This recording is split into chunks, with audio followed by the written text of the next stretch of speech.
बाबा सिद्दीकी कत्ल केस में नया खुलासा हुआ है। बता दें आपको कि बाबा सिद्दीकी कत्ल के मामले में 3 मुलज़िमीन को गिरफ़्तार किया गया है और अब तक 14 गिरफ़्तारी अमल में लाई गई है।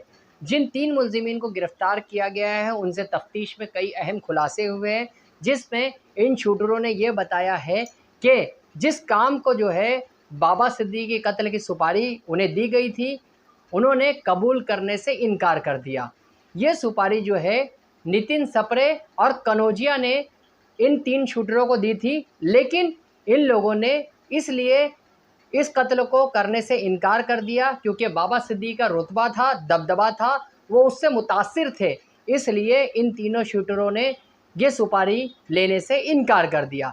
लेकिन इन शूटरों ने बाज़ाब्ता तौर पर बाबा सिद्दीकी का घर का मुआयना किया, दफातर का मुआयना किया और हर जगह जो है साजिश में शरीक थे।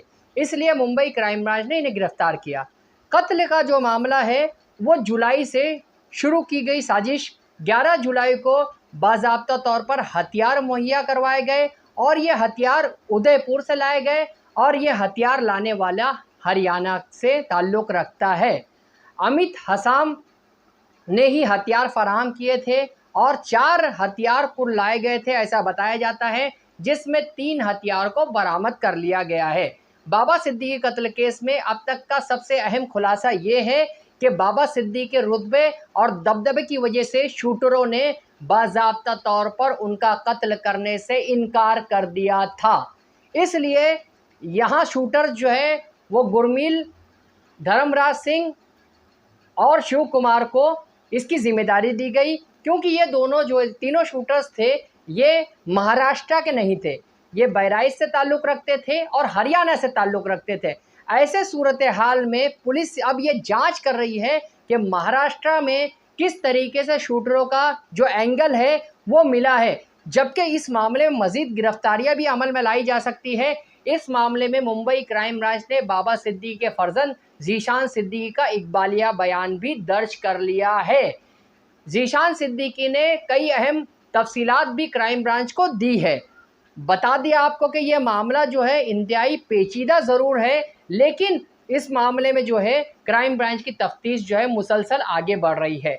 इस मामले में शुभम, जीशान अख्तर और एक दीगर शूटर अब भी फरार बताया जा रहा है।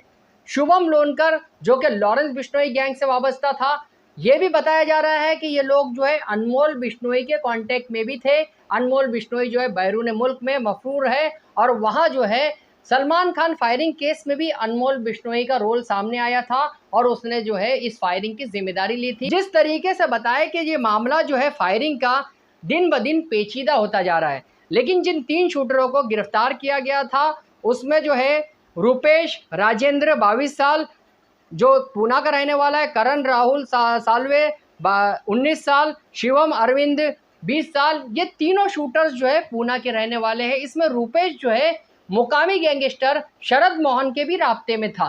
अब क्राइम ब्रांच ये भी खंगाल रही है कि क्या मुकामी गैंगस्टर भी इसमें मुलव्विस था या नहीं, क्योंकि ये गैंगस्टर पूना का गैंगस्टर है, बदनाम ज़माना गुंडा है, इस पर कई केस जो है दाखिल है। ऐसे में जो केस हिस्ट्री है वो निकाली जा रही है और किस तरीके से ये पूरी मंसूबाबंदी को अंजाम दिया गया है इसकी भी जांच क्राइम ब्रांच कर रही है। क्राइम ब्रांच के ज़राए ने यह बताया है कि 11 जुलाई को जो है हथियार मिला है और जुलाई से ही बाबा सिद्दीकी के कत्ल की सुपारी दी गई थी और इसके बाद इसे जो है मुंबई में अमली जामा पहनाया गया। जहां के इंसाफ की खास रिपोर्ट।